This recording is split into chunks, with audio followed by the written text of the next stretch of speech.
Assalamualaikum warahmatullahi wabarakatuh.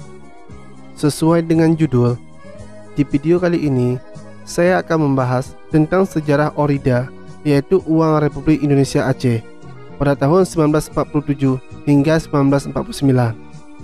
Sebelum teman-teman melanjutkan video ini, alangkah baiknya teman-teman menekan tombol like, subscribe, dan jangan lupa menyalakan lonceng notifikasi supaya teman-teman tidak ketinggalan video-video sejarah lainnya. Republik Indonesia yang baru memproklamasikan kemerdekaan harus menghadapi penjajah Belanda yang berusaha kembali melalui agresi militer Belanda yang pertama dan agresi militer Belanda yang kedua, sehingga harus mendirikan pemerintahan darurat Republik Indonesia di Bukit Tinggi.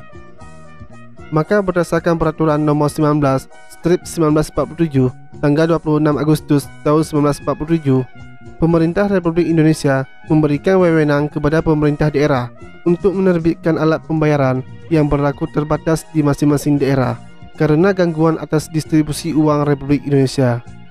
Alat pembayaran yang diterbitkan oleh pemerintah daerah itulah yang dikenal dengan uang Republik Indonesia Daerah atau yang disingkat dengan Orida.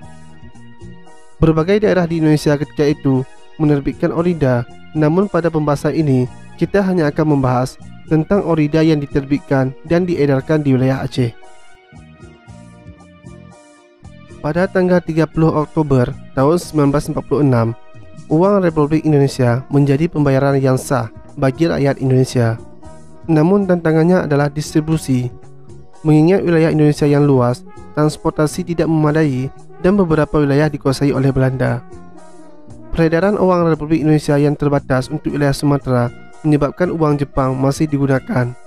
Akibatnya, terjadi inflasi di Sumatera.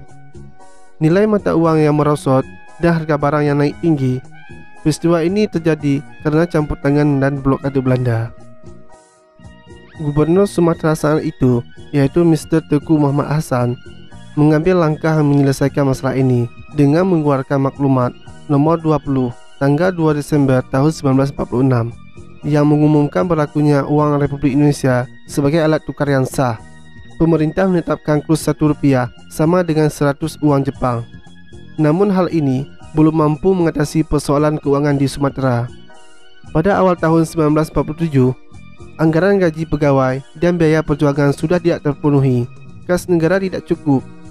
Upaya meminta bantuan ke pemerintahan pusat untuk mengirimkan uang Republik Indonesia juga tidak berhasil. Mr. Teuku Muhammad Hasan selaku Gubernur Sumatera meminta pertimbangan Menteri Keuangan, yaitu Mr. Syarifuddin Prawira Negara, agar pemerintah Provinsi Sumatera dapat mencetak uang sendiri. Mr. Syarifuddin Prawira Negara memberikan usul agar Provinsi Sumatera mencetak promis atau surat janji. Namun Mr. Teuku Muhammad Hasan memiliki pandangan lain. Menurutnya, uang kertas akan lebih efektif. Setelah melakukan diskusi yang panjang, akhirnya Mr. Teuku Muhammad Hasan memutuskan untuk mencetak uang kertas atau yang disingkat dengan ORIPS, yaitu uang Republik Indonesia Provinsi Sumatera, dan diberlakukan pada tanggal 11 April tahun 1947 melalui maklumat nomor 92/KO.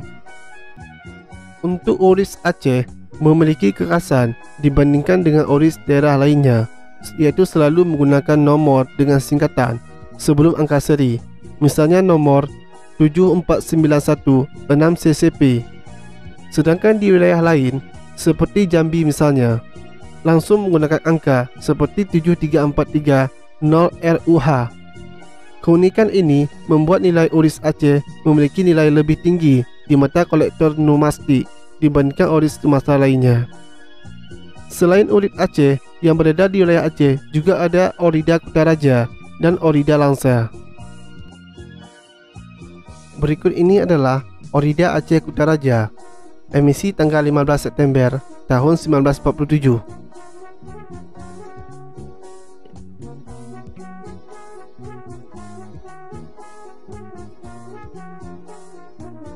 Kemudian ini adalah emisi tanggal 1 Desember tahun 1947.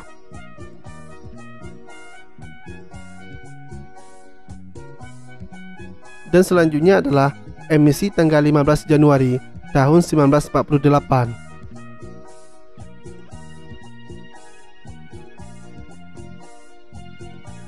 Kemudian adalah emisi 1 Maret tahun 1949.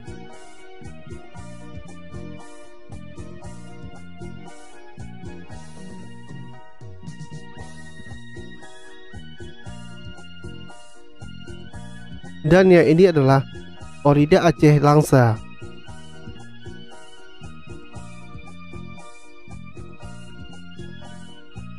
Dari semua varian Orida yang beredar di seluruh wilayah Indonesia, Orida Langsa adalah yang paling indah dan bermutu paling baik. Sekian untuk video kali ini. Jika ada yang salah dalam penyampaian saya, silakan komen di bawah. Dan sampai jumpa di video-video sejarah lainnya.